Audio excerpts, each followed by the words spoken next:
Hi there, I'm Stacey Justis. Welcome to my channel. I'm a spiritual intuitive, tarot card reader. I've got a background in hypnotherapy. I understand behavior. I also am an alchemist. I like to call myself a Renaissance woman in the technological age. I'm a creative. I follow my heart. I'm a singer and a songwriter. And I'm here to connect with you today on December 9th of 2020 to bring some messages from Spirit through the cards and through just whatever comes through. And I want to invite you to be open to receiving the messages, and just also to remind you that if it doesn't resonate with you, then you don't have to pick it up. If you're not into it, that's all good. And also invite you, though, to be open to receiving it. If it's something that triggers you, maybe understand why it would trigger you.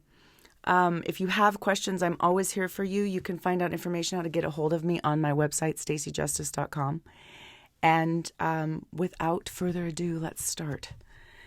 So 2020 has been an interesting year. I've been kind of sort of labeling it or identifying it as a karmic year, noticing that things have been coming to the surface that we may not have known about for a long, long time. Yeah. And so there's wisdom within this. It shows up as challenging in some ways, but I invite you to look at your association to what challenging actually means. And that within the challenge, if we can sort of move into the space of gratitude around, well, first of all, like how grateful I am that I have the internet that's going to provide my capability to actually put this onto a resource for you to be able to hear it, that I have a light source, that I have tools at my disposal, that I'm healthy. Those small little things, the water that's running through my pipes, we do take those for granted on some level. If you're watching this, you have these beautiful accoutrements of living that a lot of people don't have. And so within the challenge, can I double down on gratitude? And what that enables us to do is to recognize that we're not creating more of this karmic energy or this what's reflecting back, right? Because they say whatever you send out comes back to you 3 times.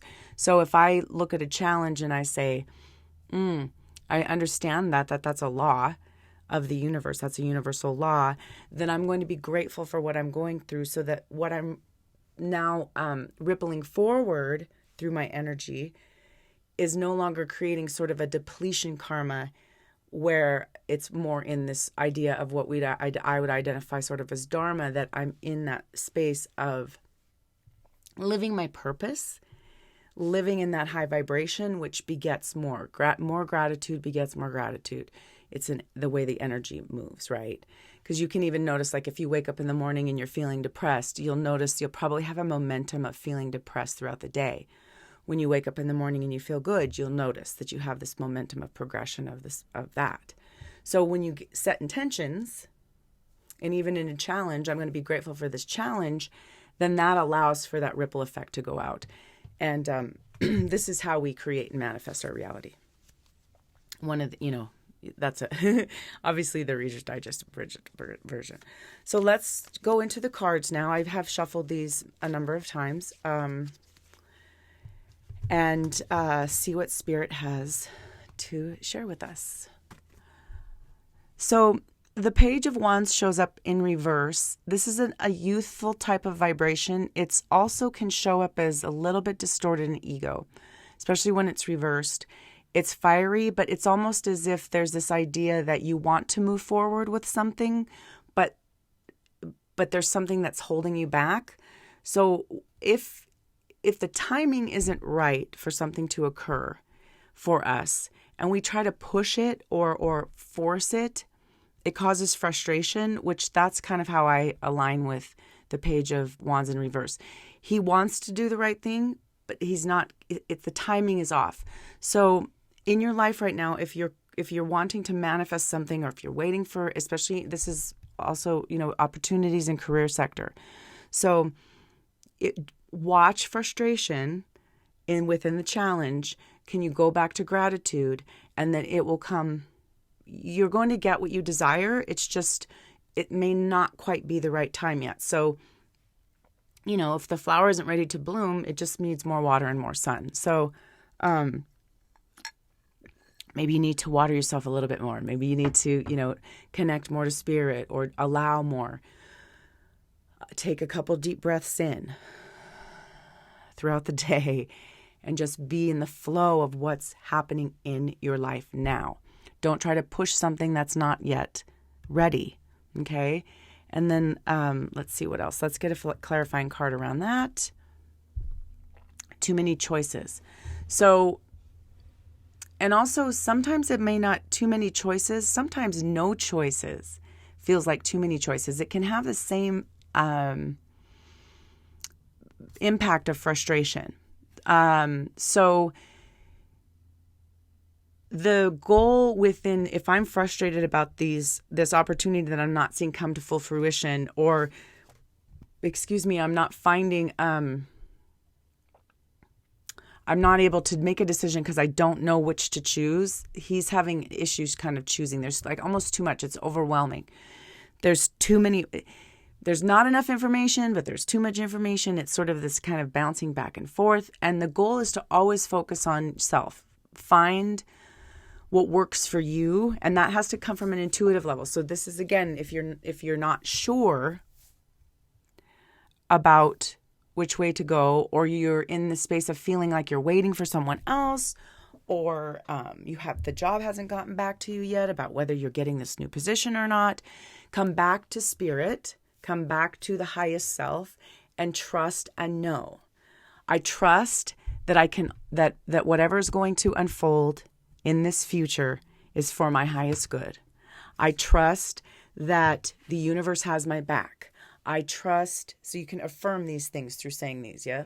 Affirm that that you know that you're going to be able to, that everything's going to work out for you, even though right now you may be feeling like there's too much unknowns. And this could go for the collective of, if we do this as a collective reading, this is sort of, we want to hurry up and get out of quarantine. We want to move forward, and we can't. It's like a little kid that wants to have another piece of candy, and it's like, no, you can't. It's not good. It's not good for you to go out yet.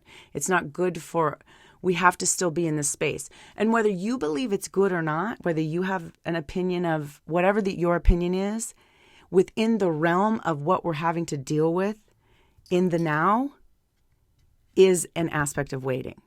So you can get frustrated and pissed off that you can't go into a restaurant, or you can go, okay, I understand this is happening on some level. I may not understand all of the reasons behind it. I may not agree with it, but this is where we're at. So I'm going to double down on what I can, and I'm going to focus in on the one, right? This is all the crap going on around us. But the only thing I know that I can depend on is my connection with my faith, my connection with spirit, my connection with my highest self, my connection with those things that I know to be true that I can have some sort of control over, which is how I respond. Am I drinking water? Am I self-medicating? Am I exercising? What can I do to stay in control? Always choosing self first. And then that, like intrinsically, when you do that, you can feel a shift in the energy, and then that actually alleviates the frustration very simply. It's not an overthinking process. Come back to the one, okay? So let's ask if what's the challenge around that, or if there's what else is needed in order for us to move through this so that we can move forward and feel like we can take some sort of action. The Queen of Wands. So here comes the fire in her full glory. And isn't it interesting? He comes in reversed and she comes in upright. And so she understands ebb and flow. She understands when it's time to light the fire and when it's time to put it out. She understands the value of patience, the value of allowing, the value of germinating and nurturing. So this is what we want to focus on, is nurturing what I can nurture. I can put out videos. I can write music. I can connect technologically right? I can connect through technology. I can learn those new skills, right? Dive into and have an adventure on the things that you can do. That's what she does. She capitalizes, we'll use that term. Spirits doesn't really like that term too much. She harnesses her resources, the ones that she has. She's not looking for something that she can't attain, knowingly can't attain. Doesn't get frustrated because she can't go to the restaurant. She learns how to cook, you see. Okay, so remembering to take deep breaths in. So just right here and right now, just close your eyes and take a couple of deep breaths in. And if there's one thing that you wanted clarity on as we pull this last card, just hold that vision and then just see what you're open to receiving, okay? And that's another thing to do too also in this time of giving and receiving. Remember the value of what you receive when you give. You see, to also be really open to receiving. If you're getting small things, just really feel what it feels like to actually say, wow, thank you. Thank you for giving this to me. I receive this. I appreciate you giving this to me. I appreciate the thought and the energy behind it. And then to understand and recognize as you're giving, the thought and the energy that you put behind it opens you up to receiving the value of what it feels like and to be in the vibration of giving. Does that make sense? So to recognize the value of giving and receiving as a full optimal connection, yeah? It's not I give to you, here you go. And I receive from you, here you go. It's a simultaneous act of polarity, of reciprocity, of collective, of the never ending, you see. And so take your energy of giving to the next level this season. That's my challenge for you. Again, as we hold this vision of what is it that you would like to know for this last card? And let's see what Spirit has to say. Oh, this is one of the cards. It's the Foresight card. So it's the Hermit in reverse. Now, in this image, the Hermit this is before the regular tarot deck. What happened right before you see the Hermit holding up the light. And he's lighting the light. And because it's reversed, the message that I'm receiving to give to you is that we light our own light. And in order for us to be a beacon in the world, we have to remember to ignite our internal flame, ignite our internal fire. And the fire, we utilize the fire in a way that is taking command of the fire. Okay? So not to, you don't have to light your lantern so bright that you burn yourself out. That you remember that the balance of fire is more important than the brilliance of the fire. And actually, Spirit's saying that the more contained the fire is, the more brilliant it is, because you have command over it, which takes it to another level. Fire, and it's interesting that there's a lot of fire that's coming through in this reading because we're in the middle of an eclipse season. And the way that I align with eclipses is sort of the burning away of what no longer serves. And as that burns away, there's an opening for a new way of being. And that's been 2020 as well.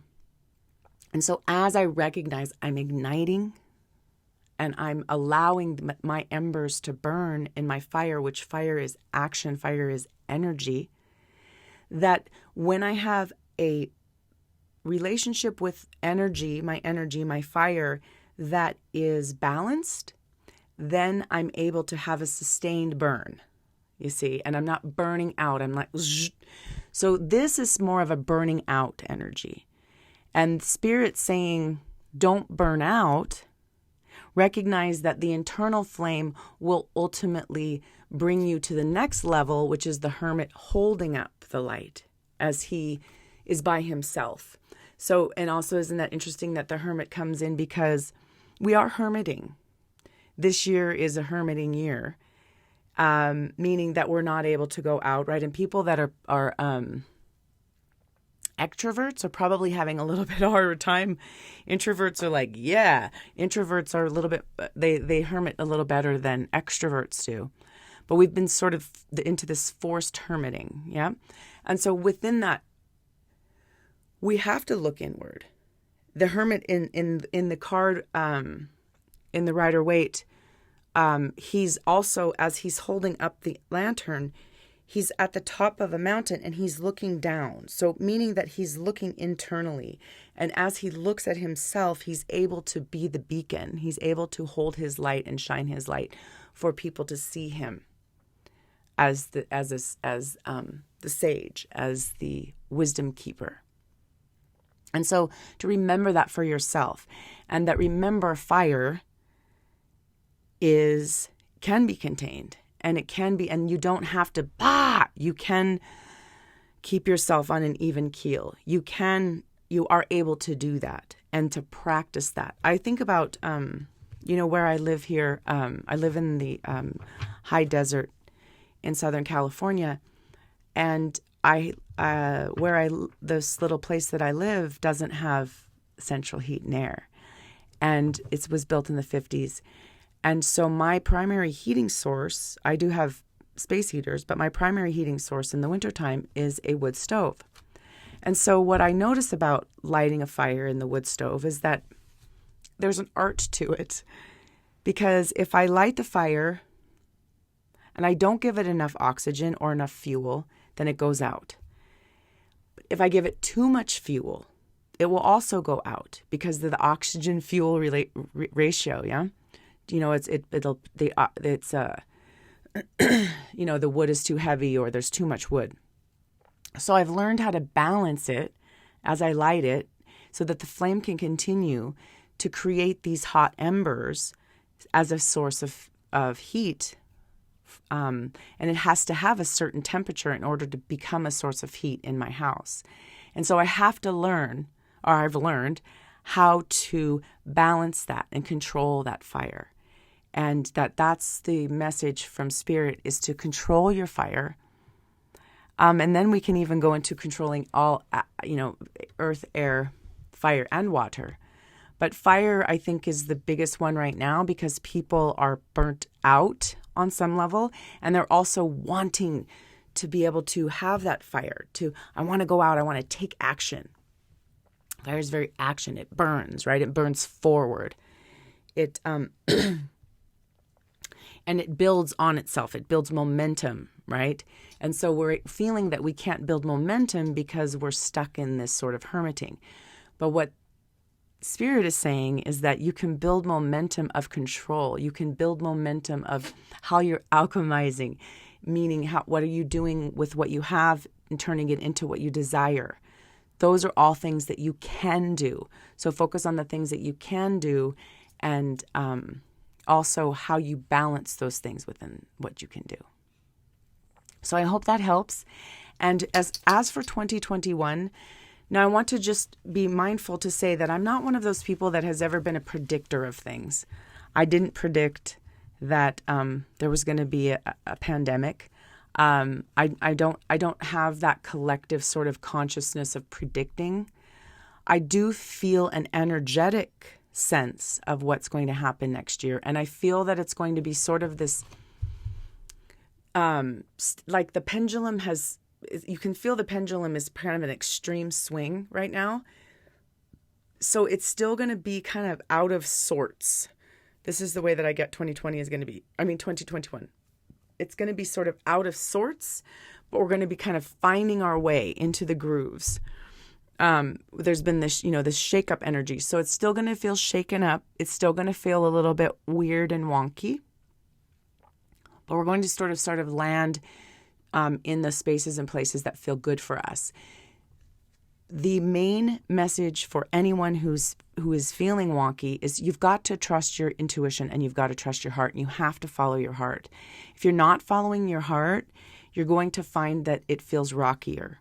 The more you connect in, the more you're connecting with spirit, the more you're connecting with, and whatever that looks like for you, nature, whatever feels good, creativity, artistic, connections and communication with loved ones that really fill you up, that have positive energy, and that you're exchanging positive ideas and collaborations. Those are the things that are going to allow us to feel grounded through this next actually couple of years. So continue to make sure that you're following your heart. And if you haven't been, it's time to get on board. If you've been contemplating leaving someone and you see the writing on the walls and you're not taking action, you're going to find that it feels really rocky. So trust yourself, trust your heart, trust your intuition. Learn to hone the skill of being an intuitive person. And I'm here and I can help you with that as well. How do you connect into your intuition? What's the difference between intuition and fear? Where do they cross and coincide? And how is fear actually our friend? I can help you with all of those things. So please feel free to connect with me through my website. And I appreciate you. Happy blessings for this holiday season. And I look forward to connecting with you again soon.